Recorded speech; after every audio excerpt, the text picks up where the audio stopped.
자, 하나님 말씀 보겠습니다. 말라기서 3장 13절부터 18절입니다. 아직 말라기가 끝나지 않았습니다. 오늘 마지막 시간입니다. 말라기서 3장 13절부터 18절.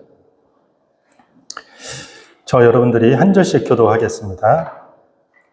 여호와가 이르노라, 너희가 완악한 말로 나를 대적하고도 이르기를 우리가 무슨 말로 주를 대적하였나이까 하는도다.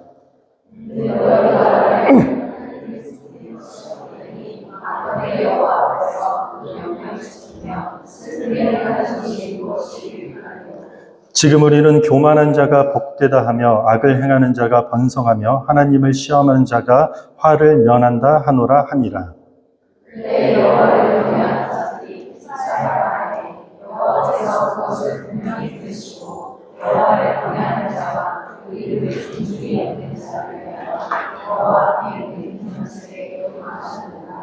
만군의 여호와가 이르노라, 나는 내가 정한 날에 그들을 나의 특별한 소유로 삼을 것이요 또 사람이 자기를 섬기는 아들을 아낌같이 내가 그들을 아끼리니 그때 너희가 돌아와서 의인과 악인을 분별하고 하나님을 섬기는 자와 섬기지 아니하는 자를 분별하리라.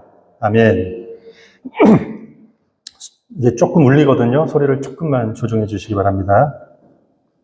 자, 오늘 말라기 6번째 시간입니다. 지금 한 4주 건너뛰고 와서 기억이 나실지 모르겠지만 들으면서 지난 5주 동안 이런 말씀을 나눴구나 아마 떠오를 거라 생각합니다. 오늘 말씀 제목은 무슨 말로 대적했습니까? 라는 주제로 하나님 말씀을 나누도록 하겠습니다. 말라기서가 6가지 큰 논쟁 구조로 쓰여 있다고 일전에 제가 설명드린 적이 있는데, 신앙적 회의와 어떤 낭망에 빠진 백성들과 일종의 수사학적인 질문을 주고받으면서 신앙의 근본적인 문제를 제기하는 책이 바로 말라기서입니다. 오늘 본문은 그 마지막 6번째 논쟁을 중심으로 함께 나누도록 하겠습니다. 당시 상황이 좋지 않았습니다. 이 말라기서 시대적 상황이 이스라엘 백성들이 포로에서 돌아왔지만 이렇다 할 부흥이나 어떤 변화가 가시적으로 보이지 않았습니다. 이전에 분명히 이사야 선지자, 예레미야 선지자, 에스겔 이런 선지자의 선포대로 이스라엘은 포로에서 돌아가면 분명히 만국의 왕국 중심이 되어서 풍요와 번영을 누릴 거라는 그 기대가 매우 컸는데 현실은 완전히 고달팠습니다. 페르시아의 볼품없는 식민지로 국가가 굳어져 가면서 이스라엘의 상황은 더 열악해져만 가고 있었습니다. 어려운 경제적 상황에 마음이 뺏기고 어려워지자 자연스럽게 영적 상태까지 병들어가게 되었습니다. 결국 하나님에 대한 사랑까지 의심을 품기 시작하면서 가장 중요한 예배가 먼저 타락하기 시작했습니다. 하나님의 백성들이 예배가 타락하면은 그 다음 순서는 삶에 어떤 문제가 생기기 마련이죠. 백성들의 삶 속에 서로가 서로를 속고 속이고 배신하는 이런 거짓이 생활 속에 뿌리를 내리게 됩니다. 나아가 이제는 하나님이 정의롭지 못한 것 같다며 노골적으로 하나님을 멸시하기까지 합니다. 뿐만 아니라 거룩한 사회 공동체를 세우기 위해 거룩함과 어떤 정의로움과 그리고 이웃을 돕는 긍휼에 쓰여야 하는 11조마저도 변질되어서 그 11조 정신이 완전히 망가져버린 시대가 바로 말라기 시대입니다.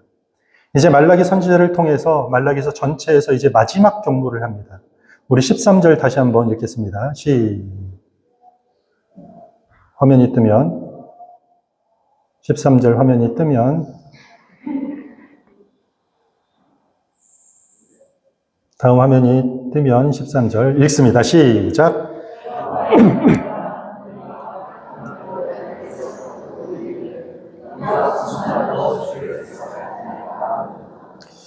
하나님께서 말라기 선지자를 통해서 이렇게 경고합니다.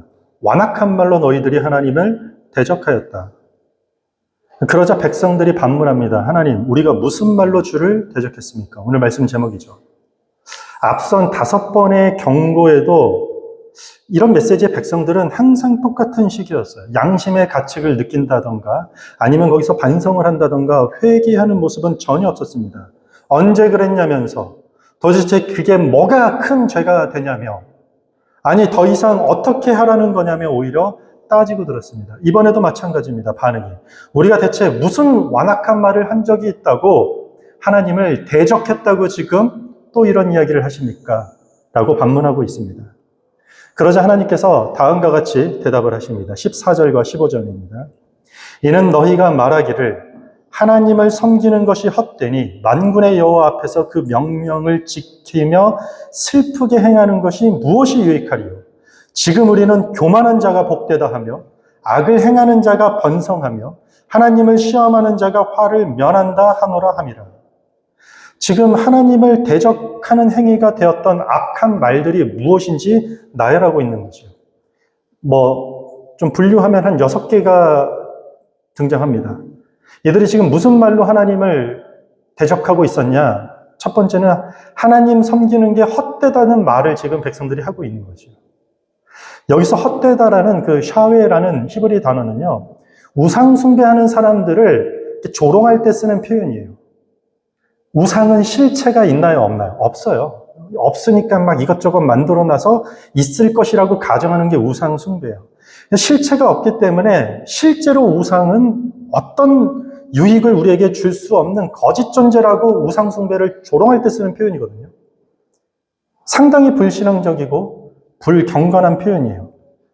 아마도 오늘날 우리 표현으로 하면 이런 표현이 되지 않을까 합니다. 교회 나가도 별 효력이 없던데 차라리 이참에 부적이나 사서 하나 붙여볼까? 점을 보러 가볼까? 그게 차라리 더 효과적이지 않을까? 분명히 신앙생활을 시작할 때는 좋은 친구도 사귈 수 있고 사업이 조금 더 잘 될 것이고 우리에게 합격과 취업이 잘 되는 일종의 그런 효력을 기대했는데 막상 별 효과가 없잖아. 예배드리고 예수 믿는 거 그거 별로 효과 없는 것 같아. 그거 좀 헛된 일인 것 같아. 이런 말을 하기 시작했다는 거죠. 뿐만 아니라 하나님 명령 지키는 것 유익하지 않아 라고 말하는 것이죠. 사랑하고 희생하고 섬기고 이런 명령을 지켜봤는데 생각해보니 이거는 나만 손해야. 이 세상에서 아무도 나를 챙겨주는 사람은 없잖아. 하나님을 섬기려고 할 때나 아니면 이웃을 섬기려면 내가 먼저 건강하고 내가 먼저 좀 여유가 있고 내가 좀 먼저 행복해야 되니 내가 우선이 되는 거잖아. 그러니까 그렇게 이타적인 삶을 살라는 하나님의 명령은 이상적이고 그럴듯한 교훈은 되지만 실제로는 내 삶에 아무런 유익이 없어. 그렇게까지 할 필요가 없어. 이런 말들을 하는 것입니다. 뿐만 아니라 슬프게 행하는 것조차도 유익하지 않다. 이 슬프게 행하다라는 표현은 기도할 때 하나님 앞에 자기 죄를 자복하고 애통하는 모습을 표현하는 단어예요. 울면서 기도하고 회개해 봤는데 가만 생각해 보니까 나만 죄인인 것도 아닌데 왜 나만 이렇게 맨날 회개하고 그 작은 죄에 내가 애통해야 되고 다른 사람들은 더 큰 죄를 지으면서 더 악한 죄를 지었고도 행복하게 아무 일 없는 듯이 너무 잘 사는데 이 작은 일 때문에 나만 하나님 앞에 매일 기도하면서 애통하고 회개해야 된다고? 나 이제 그렇게 살지 않을래. 다 무익한 일인 것 같아. 알아주지도 않는 거. 이런 말을 하는 것이죠. 그리고 이제는 모든 진리를 거꾸로 말합니다. 교만한 자가 복되다고 그들이 말하기 시작해요. 생각해보니까 겸손한 거 이런 거 다 필요 없는 것 같아요. 너무 겸손하면 오히려 사람들이 무시한다니까요. 좀 교만하더라도 차라리 그 자신감 넘치는 모습이 사람들은 더 좋다고 여기기 때문에 그리고 그런 사람들이 가만 보니까 잘 사는 것 같은 것이에요. 겸손한 자가 차라리 복된 것 같다. 이런 말을 하기 시작합니다. 뿐만 아니라 악을 행하는 자가 번성한다고 말하기 시작해요. 정직하게 해서는 도무지 성공하기가 어렵다라는 거죠. 당시에도. 야, 저것 봐. 편법과 불법을 해서라도 결국 그런 사람들이 성공하고 사회에서 잘 나가잖아. 오히려 착하게 살면 성공 못해. 되려 괜히 순진하게 살다가 당하기만 한다고. 세상 순진하게 살면 더 힘든 거야. 그러니 성공하려면 수단과 방법을 가리지 말고 싸워서 반드시 성공해야 돼. 악을 행해서라도. 마지막에 뭐라고 하죠? 하나님 시험하는 자가 화를 면하는 것 같더라. 저것 봐. 하나님의 경고에 눈 깜짝 안 하고 결국은 자기 하고 싶은 대로 살지만 그 사람 삶을 봐. 아무런 피해가 없잖아. 뭐 천둥 번개를 맞길 합니까? 오히려 더 잘 되지. 편하게 잘 살지. 그러니까 말씀대로 살아야 된다라는 그런 부담감이나 하나님의 명령대로 살아야 된다라는 그런 괜한 두려움 따위 가질 필요가 없다. 네 인생의 주인공은 바로 너야. 그러니 네가 하고 싶은 대로 결정해. 네가 선택한 것이 곧 정답이야. 너 마음대로 살았다고 해서 벌 주는 하나님이 계신다면 그런 하나님 믿을 필요도 없어. 하나님 그러지도 않아. 그냥 하는 말씀이야. 그러니까 걱정 마. 아무 일도 안 일어날 거야. 네가 원하는 대로 삶을 펼쳐나가봐. 이런 완악한 말들로 하나님을 대적했다고 지금 이야기하는 것입니다. 그런데 오늘 말씀을 자세히 보면은요, 저한테는 크게 보이는 단어가 하나 있어요. 그게 뭐냐면 15절입니다. 다시 한번 읽겠습니다. 지금 우리는 교만한 자가 복되다 하며 악을 행하는 자가 번성하며 하나님을 시험하는 자가 화를 면한다 하노라 함이라. 서두에 뭐라고 써있죠? 지금 우리는. 언제 누가 그랬다라는 겁니까? 지금 우리는. 그러니까 말라기 시대 이스라엘 백성들이 그러고 있다라는 것이에요. 과거에는 분명히 교만이 패망의 선봉이었어요. 악을 행하는 사람들은 망하는 것이 우리가 알고 있는 진리였어요. 하나님을 시험하는 자는 화를 당한다라고 알고 있었다니까요. 그것이 신앙의 법칙이고 우리 신앙의 명제였는데, 그런데 지금 우리는 말라기 시대의 사람들은 그렇게 생각하지 않게 되었다라는 것이요. 이 말라기서의 시대의 정신은 하나님의 뜻과 정반대되는 악한 가치관이 아주 판을 치고 있었다라는 것이요. 지금 우리는 이렇게 말한다. 지금 우리는 그런 시대 속에서 살고 있다라고 말하는 것입니다. 그 시대 사람들도 하나님을 두려워하지 않고 사람을 무시하고 교만한 자가 더 잘 먹고 잘 살더라. 이렇게 생각했던 것입니다. 도둑질하고 뇌물 주고 남 속이기도 하는 그런 악을 행하는 자가 항상 성공하더라.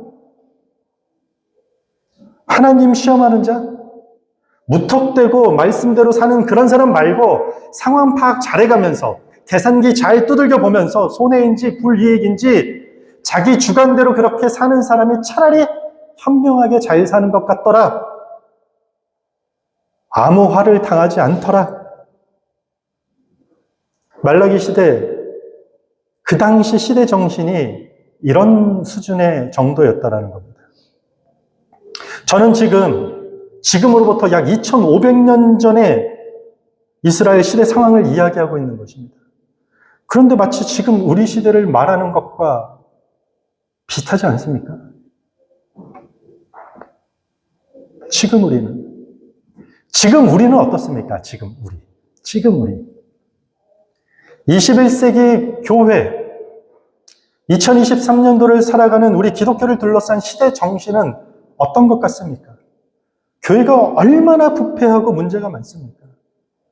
여러분들 여기저기 다니다 보면은 한눈에만 봐도 알아차릴 만큼의 타락한 목회자들이 넘쳐납니다. 뒤를 돌아보고 옆을 보면 하나님 안 믿어도 잘 먹고 잘 사는 사람들이 훨씬 더 많습니다. 말씀대로 진실되게 살려고 발버둥 쳐도 알아주는 사람 하나 없고 오히려 그런 과정 가운데 마음이 매일 낙심되고 그런 모습은 스스로 초라해질 뿐입니다. 아무리 진리를 외쳐도 결국 사람들은 자기 이익에 따라서 자기 하고 싶은 대로 살 뿐입니다. 하나님 말씀보다 세상의 유행에 인생을 걸고 따라갑니다. 구원이라는 영원한 생명보다는 돈의 소망을 두고 살아가는 것입니다. 이것이 오늘날 우리 시대 정신 아닙니까? 우리 교회는 어떻습니까? 우리 가정은 어떻습니까? 지금 우리 직장, 지금 우리 이웃, 지금 우리 밴쿠버 한인 사회는 어떤 것 같습니까? 그렇게까지 열심히 신앙생활할 마음이 없다고 다들 말합니다. 그렇게까지 정직하게, 그렇게까지 깐깐하게 힘들게 최선을 다하면서 일할 생각은 없다고 이야기합니다. 그렇게까지, 그 정도까지 양보하고 그런 일까지 내가 이해하며 품어주기는 힘들다고 다 고통을 토로하고 삽니다. 우리가 신앙생활 하다 보면은요, 누구나 이런 문제에 직면하게 되는 것입니다. 하나님, 제가 이렇게까지 해야 됩니까? 하나님, 더 헌신하라고요? 더 양보하라고요?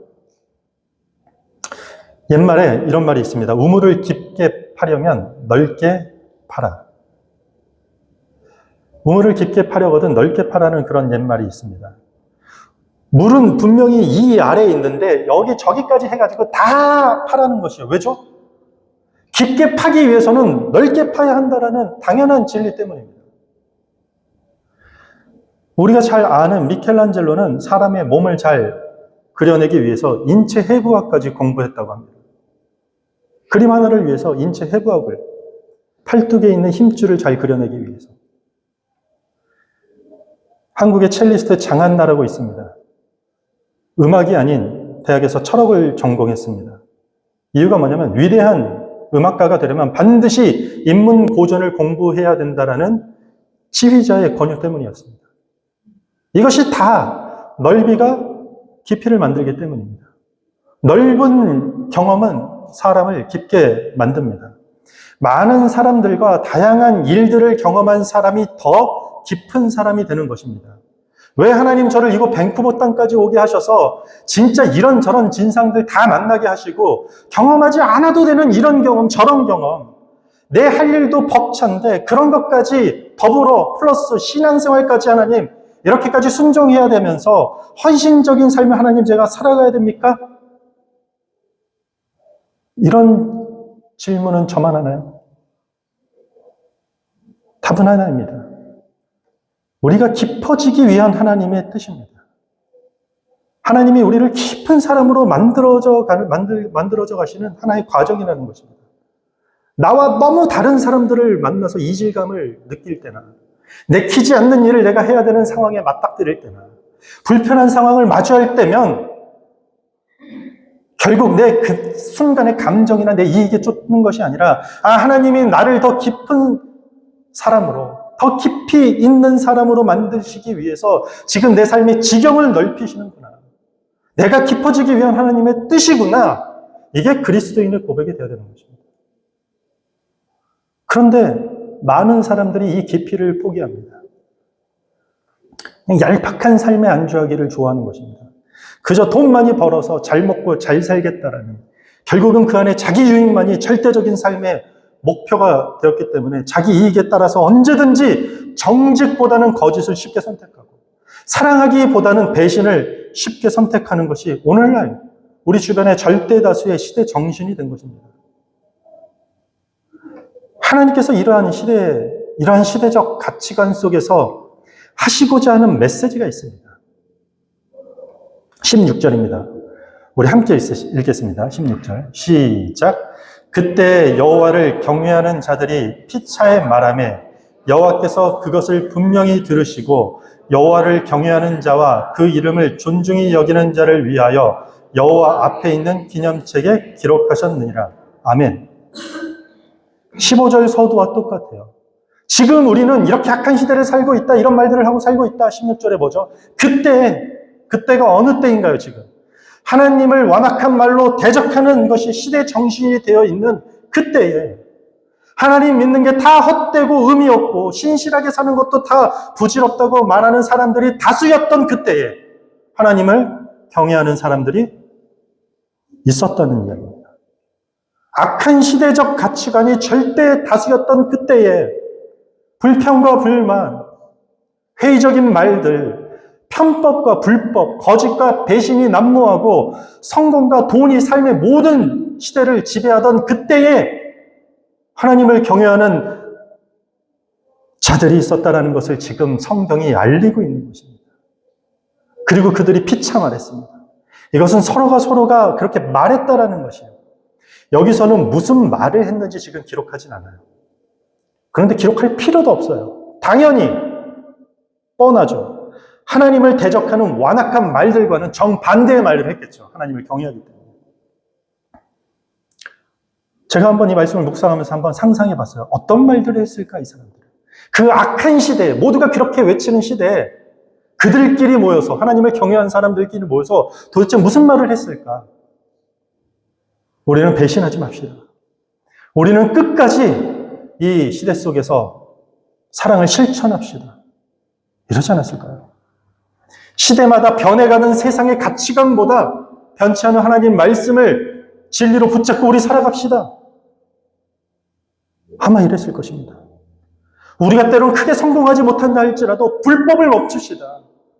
그 불의한 삶을 우리는 멈춥시다. 의롭고 정직하게 우리만큼은 살아가야 되지 않겠습니까? 할 수 있습니다. 시대가 악할지라도 하나님을 경외하는 자들이 서로가 서로에게 이러한 격려와 소망의 말들을 했다는 것입니다. 대한민국이 일제강점기 때요, 모든 국민이 그들의 억압과 핍박과 그 총과 칼이 두려워서 떨던 시대, 가족들의 목숨, 자기 목숨, 자녀들의 목숨, 이것이 위협받고 무서운 시대에 목숨을 걸고 나라의 자유와 독립을 외쳤던 소수의 독립운동가들이 있었습니다. 우리가 잘 알죠. 특별히 3.1 운동의 민족 대표 33명 중에요, 16명이 기독교인이었어요. 절반가량이. 그런데 이게 더 놀라운 일은요, 당시 기독교 인구가 한반도에 1%에서 1.5%에 불과한 시기였다는 거죠. 그 소수의 기독교인들이 목숨을 걸고 독립을 외쳤던 것입니다. 그런 의미에서 사실 대한민국의 독립운동은 기독교 정신을 보여주는 하나의 아주 모범적인 사례라 할 수 있습니다. 지금 성경 속 말라기 시대, 온 백성들의 신앙이 바닥에 곤두박질 쳐버린 그런 시대 속에서 참된 기독교 정신을 보여주는 신실한 사람들, 하나님을 경외하는 사람들이 있었습니다. 절대적 다수가 불의함을 따라갈 때 정의를 외쳤던 것이에요. 절대적 다수가 헐뜯고 비난할 때 유일하게 사랑을 외쳤던 사람들이 있었던 것입니다. 그루터기 같이 바알에게 무릎 꿇지 않은 7,000명의 선지자들처럼 이 세속적 악한 흐름에 굴복하지 않고 거기에 무릎 꿇지 않는 사람들이 있었다는 것입니다.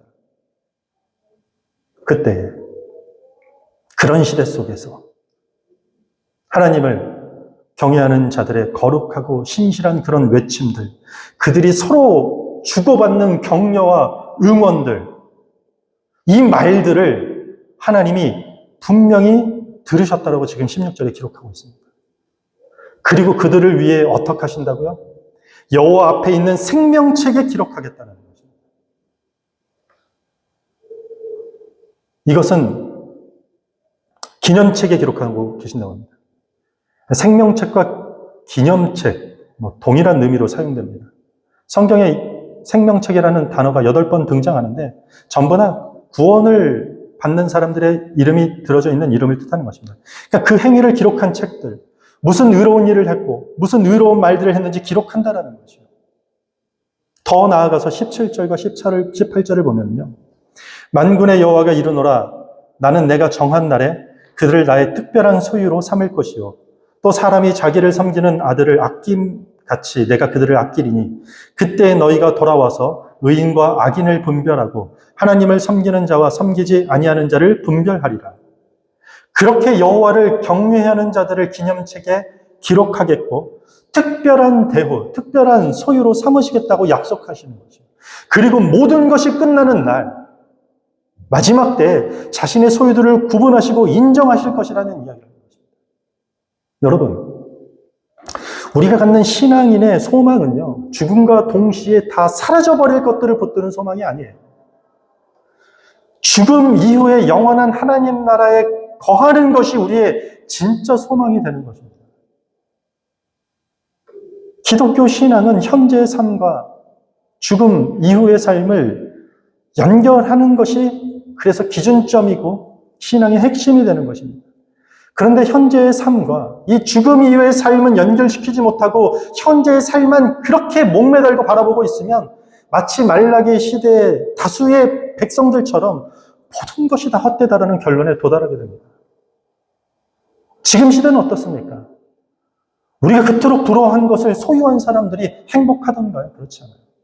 우리는 이 문제만 해결되고 이것만 갖게 되고 이 역경만 넘게 되면 천국을 맛볼 것 같은 그런 신기루를 쫓아가고 있는데 정작 그것을 붙잡았던 사람들의 삶의 고백이 어떻습니까? 그 어느 시대보다 2023년도는 전 세계 가장 많은 사람들이 잘 먹고 잘 살고 잘 누리고 있고 그 어느 때보다 인권이 세워졌고 여성, 아동 인권이 그 역사적으로 가장 완벽하진 않지만 온전하게 세워져 가는 시대를 살지만 가장 불행한 시대라고 얘기해요. 미국 사람들을 설문했더니 최근에 자기가 외롭고 친구가 없다라는 고백을 하는 사람들의 설문조사에서 70% 이상이 자기가 삶의 외로움과 고독함을 느낀다는 거죠. 어떻게 이겨내느냐? 그 중에 90%는 약물에 의존한다는 거죠.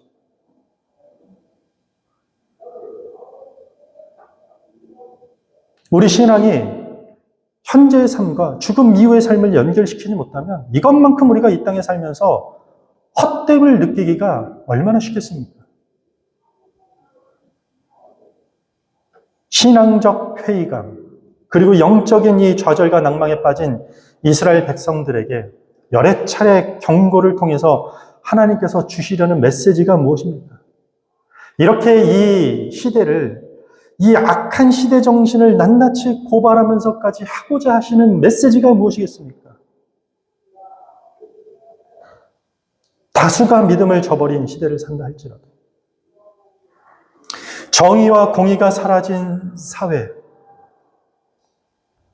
그런 시대에 우리가 살고 있다 할지라도 너희는, 이 메시지를 듣고 있는 너희 그리스도인들은, 교회는 그렇게 여호와를 경외하는 자들만큼은 서로가 진리 가운데 살며 절망 가운데서 너희들만큼은 소망을 외쳐야 한다. 유한한 세상 속에서 무한한 세계를 너희만큼은 바라봐야 되지 않겠느냐. 이 메시지를 전하는 것입니다. 이기적인 사람들 사이에서 우리가 산다 할지라도 거기서 너희들만큼은 이타적인 사랑을 실천하라. 이 메시지를 전하는 것입니다.